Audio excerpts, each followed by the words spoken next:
क्या कभी डॉक्टर ने आपको बताया कि आपके लंग्स में पानी पड़ चुका है? क्या आपको थोड़ा सा चलने में या लेटने में सांस में शदीद तकलीफ महसूस होती है? क्या कभी आपका बैठे बिठाए ऐसा सांस ख़राब हुआ कि फ़ौरन अस्पताल की इमरजेंसी जाना पड़ा और वहाँ पर इंजेक्शंस और पेशाब आवर दवाइयों से आपका इलाज किया गया और आपको बताया गया कि आपके लंग्स में पानी पड़ चुका है? इस कंडीशन को मेडिकल टर्मिनोलॉजी में पल्मोनरी एडिमा कहा जाता है। ये एक ख़तरनाक और जानलेवा मर्ज़ है। आज की वीडियो में हम 8 पॉइंट्स डिटेल से डिस्कस करेंगे जो इसके इलाज के लिए बहुत ज़रूरी हैं। हम डिस्कस करेंगे कि वाटर पिल्स, डायूरेटिक्स का क्या रोल है, कैसे पेशाब आवर दवाइयाँ इस मर्ज़ के लिए लाइफ सेविंग हो सकती हैं, कैसे सिंपल स्टेप्स जैसे अपने बेड के हेड एंड को एलिवेट कर लेना या रेगुलर बेसिस पे अपना वेट चेक करते रहना कैसे आपको इस मर्ज़ से बचा सकता है। वाटर और सॉल्ट रिस्ट्रिक्शन का क्या रोल है, क्या एंटीबायोटिक्स इसमें कुछ फ़ायदा दे सकती हैं, ये और कुछ मज़ीद पॉइंट्स हम तफसील से डिस्कस करेंगे।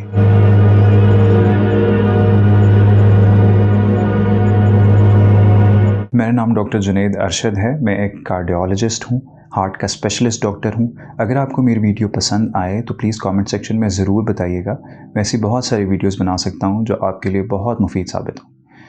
तो हम अपनी जो टॉपिक है पल्मोनरी एडिमा, इसको डिस्कस करने से पहले, इसके इलाज को डिस्कस करने से पहले इसके मैकेनिज़्म को समझते हैं। इसके मैकेनिज़्म को समझना इसलिए ज़रूरी है ताकि आपको इसके इलाज, जो टैबलेट्स हैं सारी, जो दवाइयाँ हैं या जो मैं स्टेप्स बताऊँगा, उनकी अफादियत का पता लग सके, ये पता लग सके कि ये सारे स्टेप्स क्यों ज़रूरी हैं। जिस्म में हार्ट और लंग्स ये आपस में इंटरकनेक्टेड होते हैं, दोनों एक दूसरे के साथ मिलकर काम कर रहे होते हैं। हार्ट का काम होता है जिस्म में ब्लड को पंप करना, लंग्स का काम होता है कि ब्लड में ऑक्सीजन डालना, उससे कार्बन डाइऑक्साइड को वापस निकालना। जिस्म का सारा ब्लड वो हार्ट के राइट साइड पे आता है। हार्ट के दो, एक राइट हार्ट है, एक लेफ्ट हार्ट है। सारे का सारा जो जिस्म का ब्लड है वो राइट हार्ट में आता है, राइट हार्ट से लंग्स में जाता है, लंग्स उसमें ऑक्सीजन डालते हैं, फिर वो लंग्स से होता हुआ लेफ्ट हार्ट में जाता है। अब अगर कोई भी ऐसा प्रॉब्लम है जो लेफ्ट हार्ट को अफेक्ट कर रहा है, जैसे किसी के हार्ट के मसल्स वो वीक हो चुके हैं या किसी के हार्ट के वाल्व्स में लीकेज है या तंगी है, तो उसकी वजह से लेफ्ट हार्ट पे जो प्रेशर आता है उसकी वजह से सारे का सारा ब्लड, सारे का सारा फ्लूइड वो बैक फ्लो होता हुआ लंग्स के अंदर जमा हो जाता है और फिर सांस का फूलना और ये सारे मसाइल रहते हैं। ये समझना इसलिए ज़रूरी है क्योंकि इसकी मैनेजमेंट का जो सबसे पहला पॉइंट है और सबसे इम्पॉर्टेंट पॉइंट है वो है वाटर पिल्स, डायूरेटिक्स यानी पेशाब आवर दवाइयाँ। जब जिस्म के अंदर इजाफी पानी भर जाएगा तो उसको निकालने के लिए ये दवाइयाँ सबसे अहम हैं। These are the cornerstone of management. अगर किसी को इमरजेंसी डेवलप होती है, फेफड़ों में पानी डेवलप होता है, मरीज़ हमारे पास इमरजेंसी में आता है, तो हम मरीज़ को कैनुला लगा के यही दवाइयाँ इंजेक्शन के ज़रिए देते हैं और पेशाब जब जिस्म से निकलता है तो सांस में बेहतरी आ जाती है। ये किस नाम से आती हैं? लैसिक्स, स्पायरोमाइड, एल्डेक्टोन, लैसोराइड, मुख्तलिफ कॉम्बिनेशंस हैं, मुख्तलिफ फॉर्मुलेशंस हैं, मुख्तलिफ नामों से मार्केट के अंदर अवेलेबल हैं। सबसे अहम दवाइयाँ हैं। इन दवाइयों को अगर आपको डॉक्टर ने प्रिस्क्राइब किया हुआ है तो प्लीज़ आपने इसको छोड़ना नहीं है, इसको मिस नहीं करना। So the most important step in the management is diuretics, water pills. अच्छा, वो पेशेंट्स जो क्रॉनिक पेशेंट्स हैं, यानी वो उनको कभी अंडरलाइंग प्रॉब्लम है, दिल वीक है, हार्ट वाल्व मसल है, जो भी चीज़ें मैंने मेंशन की, लेकिन अब वो बिल्कुल स्टेबल हैं, फेफड़ों में पानी नहीं है, उनको ये रेगुलर बेसिस पे टैबलेट फॉर्म में एडवाइस की जाती है। और वो पेशेंट्स जो इमरजेंसी में आते हैं या जिनका सांस ज़्यादा ख़राब होता है, फेफड़े ख़राब होते हैं, उस वक्त उनको ये इंजेक्शन फॉर्म में दी जाती है। नेक्स्ट स्टेप है हमारा जी हेड एंड को एलिवेट करना, जिसको हम प्रॉपर पोजीशन कहा जाता है। ये एक इंतहाई अहम स्टेप है और अगर किसी पेशेंट का सांस बहुत ज़्यादा ख़राब है, लंग्स पूरे पानी से भरे हुए हैं, तो ये सिंपल स्टेप लाइफ सेविंग हो सकता है। तो अगर किसी पेशेंट को इमरजेंसी हुई है तो वो फ़ौरन से इमरजेंसी में जाए, सांस यानी पल्मोनरी एडिमा डेवलप हुआ है, लंग्स में पानी आए तो फ़ौरन से इमरजेंसी में जाए और उस वक्त तक मरीज़ को गाड़ी में, घर में प्लीज़ फ्लैट ना लेटाएं, सीधा ना लेटाएं, बल्कि उठा के बैठा के रखें या 45 डिग्री एंगल पर बैठा के रखें। इससे क्या होगा कि जब मरीज़ बैठा हुआ होगा तो उसका जो फ्लूइड है वो समहाउ ग्रेविटी से सेटल हो जाएगा और लंग्स का टॉप और मिड सेक्शन कुछ ना कुछ वहाँ पे गैस एक्सचेंज, एयर एक्सचेंज वो होती रहेगी और सांस में कुछ बेहतरी आ जाएगी। तो ये एक छोटा सा स्टेप बहुत अहम है इसकी मैनेजमेंट के लिए। थर्ड स्टेप है जी वेट मैनेजमेंट। आप कैसे अपने रेगुलर वेट चेक करने से, कांटे पे अपने वेट चेक करने से कैसे आप इस मर्ज से बच सकते हैं। देखें, एक पेशेंट का अगर ड्राई वेट है 70 kg, उस जो आपको जिस वक्त आपके फेफड़ों में बिल्कुल पानी नहीं है उस वक्त आप अपना वेट चेक करते हैं और वो 70 kg है, उसमें थोड़ी बहुत वेरिएशन डेली बेसिस पे हो रही होती है, जैसे 71 कभी आएगा, कभी 69 आएगा, तो 1 kg प्लस माइनस होता है। लेकिन अगर कभी आपका सांस खराब है, आप चेक करते हैं और आपका वेट 74-75 kg आ रहा है, इसका मतलब है कि ये 3 से 4 किलो जो एडिशनल आपका वेट शो हो रहा है, ये आपके जिस्म में पानी भर रहा है। तो ये एक रेड साइन है, एक वार्निंग साइन है कि आप अपने डॉक्टर से रब्ता करें, अपनी डाययूरेटिक जो वाटर पिल है उसको लें, उसकी डोज को बढ़ा दें और फ़ौरन से अपने डॉक्टर से रब्ता करें, क्योंकि अगर इसको आप टाइमली एड्रेस कर लेते हैं तो आपको ये हॉस्पिटलाइजेशन से बचा सकता है, आपको फेफड़ों में पानी जमा होने से और एक इमरजेंसी से बचा सकता है। तो 3 स्टेप्स हमने डिस्कस कर लिए, water pills, diuretics, secondly bed and को एलिवेट करना, थर्ड वेट मैनेजमेंट। अच्छा जी, नेक्स्ट स्टेप है हमारा वाटर रिस्ट्रिक्शन। वाटर रिस्ट्रिक्शन बहुत ज़रूरी है, क्योंकि अगर एक पेशेंट के लंग्स में पानी भरा हुआ है, वो इमरजेंसी में ट्रीट हो रहा है, या एक पेशेंट घर में रेगुलर मेडिकेशन ले रहा है, ऐसे पेशेंट्स वाटर डिप्लीटेड होते हैं, इनको प्यास लगती है।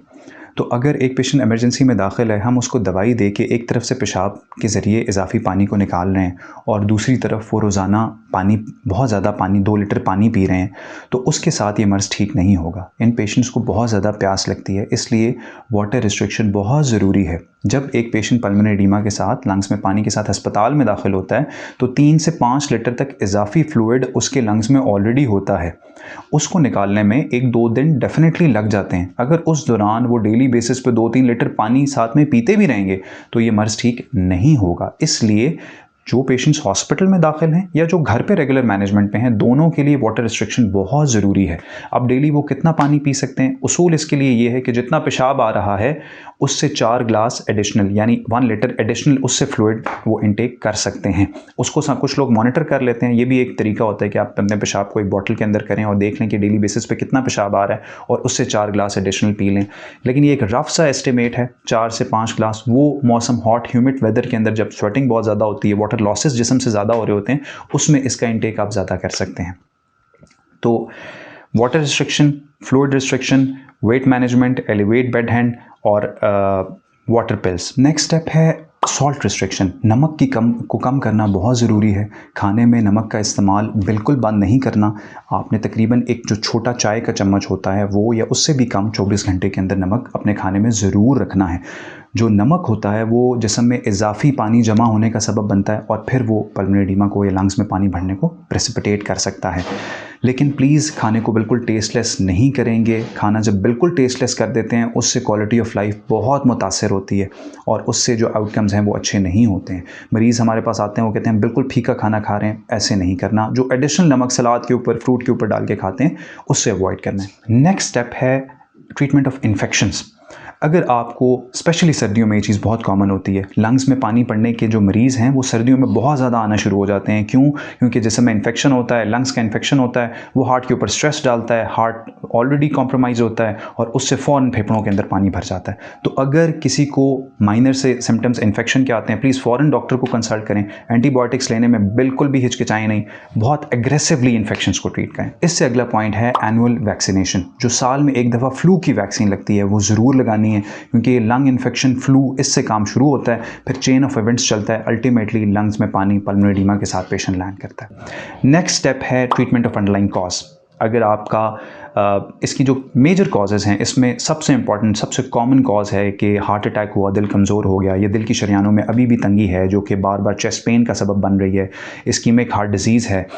अगर ऐसा इशू है, प्लीज़ अपने कार्डियोलॉजिस्ट को कंसल्ट करके उसका इलाज कराएं। उसके लिए मेजर ऐसे केसेस में बेहतर ऑप्शन बाईपास होता है, वो पॉसिबल ना हो तो स्टेंटिंग होती है, ठीक है। वो पेशेंट टू पेशेंट वेरी करता है, इस वक्त वो हमारा टॉपिक नहीं है, लेकिन उसका इलाज कराएं। अगर वैल्व्स में तंगी है तो वैल्व रिप्लेसमेंट है या वैल्व का जो भी प्रोसीजर उस वक्त एडवाइज्ड है वो कराएं, ताकि इस मर्ज से बार बार बचा जा सके। नेक्स्ट स्टेप है हमारा मेडिकल जो थेरेपी है, एडहेरेंस टू मेडिकल थेरेपी, यानी कंप्लाइंस टू मेडिकल थेरेपी। आपको जो दवाइयाँ दी गई हैं, प्लीज़ उनको मिस ना करें, अपनी दवाइयों को रेगुलर लें। देखें, एक इतने बड़े मेस से बचने के लिए अस्पताल में जाके दाखिल होना कोई आसान बात है, अस्पताल में जाके एक दिन रहना बहुत मुश्किल काम है। तो प्लीज़ ख़ुद को उसके मुकाबले में दिन में 6-8 गोलियाँ खा लेना आसान काम है। तो प्लीज़, ये बहुत सारी दवाइयाँ होती हैं मरीज़ों की, मरीज़ बहुत परेशान होते हैं, कंप्लेन करते हैं कि जी हमारी दवाइयाँ बहुत ज़्यादा हैं, लेकिन ये नेसेसरी दवाइयाँ हैं, ये आपको हॉस्पिटलाइजेशन से प्रिवेंट कर सकती हैं। तो दवाई को आपने बिल्कुल नहीं छोड़ना। तो आई होप ये जो 8 पॉइंट्स मैंने मेंशन किए हैं, ये किसी ना किसी तरह आपको ज़रूर फ़ायदा देंगे और आप इनको फॉलो करें। और अगर मेरी वीडियो पसंद आई हो तो कमेंट सेक्शन में कमेंट करके ज़रूर बताइएगा। आपका सुनने का शुक्रिया।